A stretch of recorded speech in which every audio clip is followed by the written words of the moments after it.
अस्सलाम वालेकुम। आज मैं आपको ट्राउज़र की कटिंग और स्टिचिंग दिखा रही हूँ। इस ट्राउज़र का कपड़ा जो है वो पूरा नहीं है, इतना नहीं है जितनी मुझे रिक्वायर्ड लेंथ है, और उसको मैं किस तरीके से मैनेज करूँगी उसके लिए मैं आपको टिप्स एंड ट्रिक्स बताऊँगी। सबसे पहले मैंने इस कपड़े को मेज़र किया और फिर मेज़र करके मैंने इसको सीधा कर लिया, क्योंकि इसमें थोड़ा-सा कपड़ा टेढ़ा था दामन के ऊपर, इसके नीचे। तो इसकी टोटल लेंथ बन रही थी 38 इंचेस, और मुझे तैयार ट्राउज़र 38 इंचेस का चाहिए था। तो यानी इसके ऊपर बेल्ट और इसके नीचे का जो मोड़ने का है वो उतना कपड़ा नहीं था मेरे पास। सबसे पहले मैंने, क्योंकि मैं इसको क्यूलॉट डिज़ाइन में स्टिच करूँगी, तो मैंने 15 इंचेस की लेंथ वाइज़ एक लकीर लगा ली, और उसके बाद मैंने 2 इंचेस का ऊपर बेल्ट के लिए जिसमें इलास्टिक आएगा उसके लिए मैंने लाइन लगा दी है। अब क्राउच के लिए मैं तकरीबन 14.5 इंचेस मार्क कर रही हूँ, और उसको मैं अंदर की तरफ 2.5 इंचेस ले लूँगी, और फिर जहाँ पे ये ट्रायंगल बन रहा है वहाँ से मैं 1-1 इंच ऊपर की तरफ और 1 इंच ही नीचे की तरफ निकाल लूँगी। अब इसको मैं टॉप लाइन से और बॉटम लाइन से मैच कर दूँगी, और साथ ही क्राउच की जो 2.5 की लाइन थी उसके साथ भी इसका मैच होना बहुत ज़रूरी है, ताकि एक स्मूथ सा कर्व बने। अगर आप 2.5 इंचेस का क्राउच बनाते हैं तो उसका सबसे बड़ा फ़ायदा ये होता है कि ट्राउज़र फटता नहीं है, और वो बहुत अच्छी उसकी फ़िट आती है। वरना अगर आप ये तंग रखेंगे तो फिर ये बार बार फटता रहता है। तो यहाँ पे मैंने मेजर किया था, मुझे इसका नीचे से ओपनिंग चाहिए थी तकरीबन 12.5 इंचेस की, तो इसके लिए मैंने लाइन लगाकर इन दोनों लाइंस को मैच कर दिया था। अब नीचे की तरफ जो कपड़ा हमारा बराबर नहीं था हम उसको बराबर कर लेंगे, और साथ ही हम इसकी कटिंग कर लेंगे। कटिंग के लिए मैंने नीचे तकरीबन हाफ़ इंच का मार्जिन छोड़ा है, लेकिन ऊपर मैंने बिल्कुल मार्जिन नहीं छोड़ा, और मैंने जो लाइन बनाई थी उसके साथ साथ इसको कटिंग कर ली है। इसको कटिंग करने के बाद आप ऊपर से इसको क्योंकि ये जॉइन हुआ हुआ था, तो ऊपर से आप इसको सेपरेट कर लेंगे, और फिर उसके बाद इसकी साइड्स और इसकी क्राउच वाली साइड इन दोनों को आप स्टिच कर लेंगे। तो यहाँ पे मैंने इसको ऊपर से सेपरेट कर लिया था, और अब मैं इसको नीचे से भी बराबर कर रही हूँ, ताकि सारा कपड़ा एक जितना बराबर हो जाए। ये कपड़ा हमारे पास बच गया है जिसको हम नीचे लगाएंगे, ताकि हम अपनी लेंथ को पूरा कर सकें। अब ये सिलाई और इसकी साइड्स की सिलाई लगाकर पहले हम इस ट्राउज़र्स को, हाँ, सेमी स्टिच तकरीबन आप कह सकते हैं कि हम इसको कंप्लीट कर लेंगे।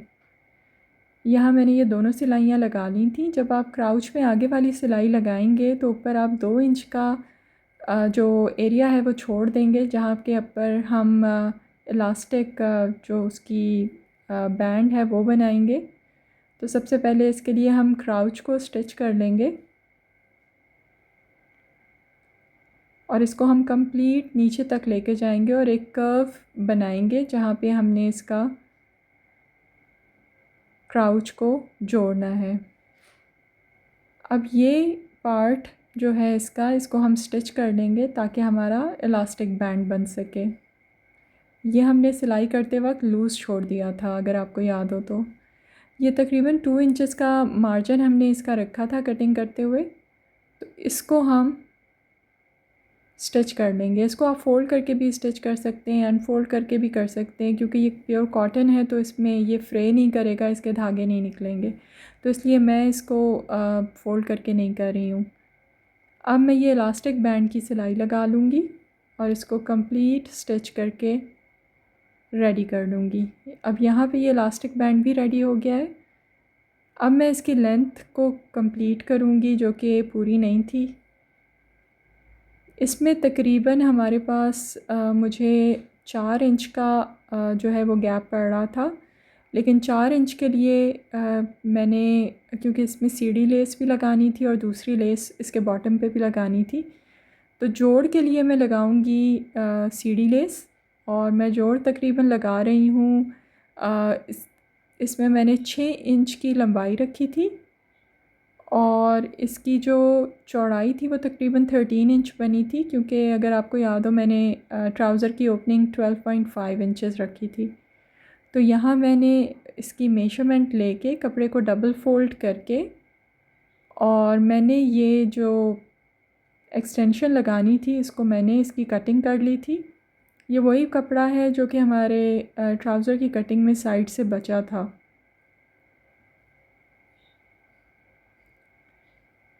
अब इसको हम दोबारा से मेजर कर लेंगे ताकि इसमें किसी किस्म की कोई प्रॉब्लम ना हो हमें बाद में जब हम इसको जॉइन कर रहे हो। तो चीज़ों को बार बार मेजर करने से उसमें गलती की गुंजाइश बहुत कम रह जाती है, स्पेशली इन कटिंग। तो इसको अगर आपको मेजर करना पड़े तो इसमें कोई प्रॉब्लम नहीं है। अब मैंने इसको कट कर लिया है और कट करने के बाद इन दोनों पीसेस को मैं सेपरेट कर लूँगी और सेपरेट करके मैं सीढ़ी लेस के साथ इन दोनों पीसेस को बॉटम पे जॉइन करूँगी इसकी ओपनिंग में ट्राउज़र की। उससे इसकी लेंथ बढ़ जाएगी और बिकॉज़ आई एम यूजिंग सीढ़ी लेस तो जोड़ जो है वो विजिबल नहीं होगा एज सच। अब सीढ़ी लेस को लगाने का तरीका ये है कि इसमें साइड पे कुछ मार्जिन दिया हुआ होता है स्टिचिंग का, तो वो मार्जिन के साथ पहले आपने इसको नीचे से सिलाई लगानी है और फिर आपने इसको ऊपर से भी एक दफ़ा सिलाई लगा लेनी है। इससे ये होता है कि बाद में जो कपड़ा होता है ना वो फ्रे नहीं करता और आपका ये कपड़ा सीढ़ी लेस के ऊपर भी नहीं आता, तो वो ख़ूबसूरती और सफाई बहुत ज़्यादा अच्छी आती है।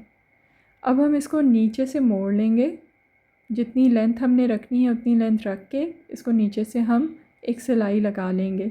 इसमें आप तुरपाई भी कर सकते हैं, लेकिन तुरपाई का अक्सर ये होता है कि तुरपाई जो है वो निकल जाती है जब आपका पाँव आप अंदर डाल रहे होते हैं और वो फिर आपको दोबारा से उसको एडजस्ट करना पड़ता है। अच्छा, लेस अगर आप नीचे से रख के और ऊपर से सिलाई लगाएंगे ना, ये जो होती है आपकी चिकन लेस होती हैं और ये छोटी वाली लेसेस होती हैं, तो ये देखिए ये निकल जाती हैं, ये स्लिप हो जाती हैं। तो इसकी टिप ये है कि हमेशा इनको रॉन्ग साइड से रख के लेस के ऊपर से सिलाई लगाएं, फिर ये आपकी बिल्कुल अच्छी सिलाई आएगी। और कभी भी आपने इसको खींच के नहीं लगाना, चाहे आप सीढ़ी लेस लगा रहे हैं चाहे आप दूसरी लेस लगा रहे हैं, इसको बहुत खींचना नहीं है, बहुत क्या बिल्कुल भी नहीं खींचना, नहीं तो आपके कपड़े में एक अजीब सा झोल आएगा और सिलाई नीट नहीं आएगी। अब ये देखें इसमें कहीं पे भी झोल नहीं आ रहा या ये खिंच नहीं रही है। इस तरह हमने दोनों ओपनिंग के ऊपर लेस लगाकर अब हम इसको बंद करेंगे। 12.5 इंचेस का ओपनिंग रख कर हम एक अच्छी सी सिलाई लगा लेंगे। कोशिश करें कि जब आप क्राउच के पास पहुँचें तो उसका जो सिलाई का मार्जिन है वो आप कम कर दें, वहाँ से टाइट कर दें उसको, क्योंकि वो जगह काफ़ी बार बार फटती है। अब 38 इंचेस की लेंथ के ट्राउज़र में क्योंकि ये मैं एक स्लिम उसके लिए सी रही हूँ, तो मैंने इसकी यहाँ पर जो इलास्टिक रखी है वो तकरीबन मैंने 27.5 रखी है। आप अपनी वेस्ट के हिसाब से रख सकते हैं, अपनी वेस्ट को मेजर करके। सबसे पहले हम इलास्टिक डाल के दोनों साइडों को मैच कर लेंगे, कहीं पे भी इलास्टिक ट्विस्ट नहीं होनी चाहिए ट्राउज़र के अंदर, नहीं तो वो फिर बहुत ख़राब लगती है। जब इलास्टिक आपकी अच्छी सी अंदर डल जाए तो इसके ऊपर से आपने एक एक सिलाई बिल्कुल लूज़ बखिए के साथ लगा लेनी है। अब हमारा ट्राउज़र रेडी है, इसको मैंने अच्छे तरीके से आयरन कर लिया है। आप देख सकते हैं कि वो जो जोड़ मैंने लगाया था वो बिल्कुल भी विजिबल नहीं है, बल्कि वो एक खूबसूरत सा डिज़ाइन बन गया है। तो अगर आपके पास ट्राउज़र का कपड़ा कम हो तो इस तरीके से आप डिज़ाइन बनाकर और अपने ट्राउज़र को ख़ूबसूरत भी बना सकते हैं, और जो कम कपड़ा है उसको आप बहुत अच्छे तरीके से यूटिलाइज़ भी कर सकते हैं। क्राउच ये देखें कितनी अच्छी लग रही है, इससे ये ट्राउज़र बिल्कुल भी फटेगा नहीं। 14.5 बहुत अच्छी लेंथ रहती है क्राउच के लिए। अगर आप इससे ज़्यादा रखते हैं तो आप ज़्यादा भी रख सकते हैं, डिपेंड कि आपका साइज़ क्या है। इलास्टिक बैंड की फ़िनिशिंग बहुत अच्छी आई है।